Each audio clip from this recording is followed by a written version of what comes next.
gospel still be preached during the time of the tribulation? The answer may surprise you. Yes, it will still be preached. You see, at the very beginning of the tribulation, the Lord will seal the 144,000 Jewish men who will evangelize.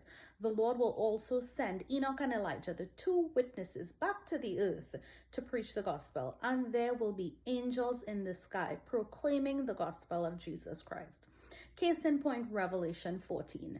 Now, when we look at Revelation 14, we see that the Lord sends three specific angels with three specific messages, all centering around the gospel. They do proclaim that Christ is Lord, that he is the only way, that he is the Lamb.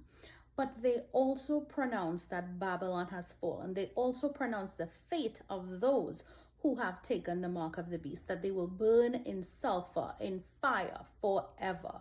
Because taking the mark of the beast would be tantamount to worshiping the mark of the beast. The thing is, during the time of the tribulation, if a person does not take the mark of the beast, and a person receives Jesus into their heart, proclaim him as Lord, accept him as Lord, it would not follow the same consequences in the world today. When we receive Jesus, we are in a free situation, at least in the western part of the world, at least for now, where if we want to receive the Lord, we do so. The most that might happen to us on this side of the world is that people may talk about you and ostracize you in some way. But most of us in the western world are not martyred for the sake of the gospel. We would find that probably going on in different countries. And we have to continue praying for those people because they're literally giving their lives to follow Jesus. During the time of the tribulation, if a person were to receive the Lord, they would be tormented, they would be tortured, and they will be beheaded by the Antichrist. So yes, during the time of the tribulation, as evidenced in Revelation 14, with the three angels in the sky proclaiming the gospel, you will hear it, but receiving it will be a different story, receiving Jesus into your heart.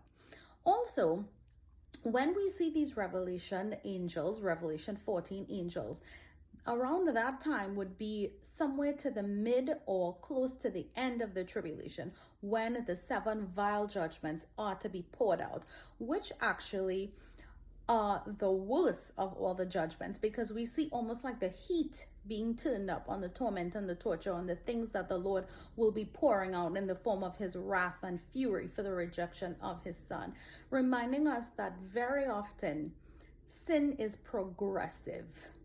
So it starts off bad and it gets a whole lot worse. And that is what happens just before those vile judgments are poured out. We see these angels proclaiming the gospel, but almost in a way like, this is the truth. He was the way, but you rejected him.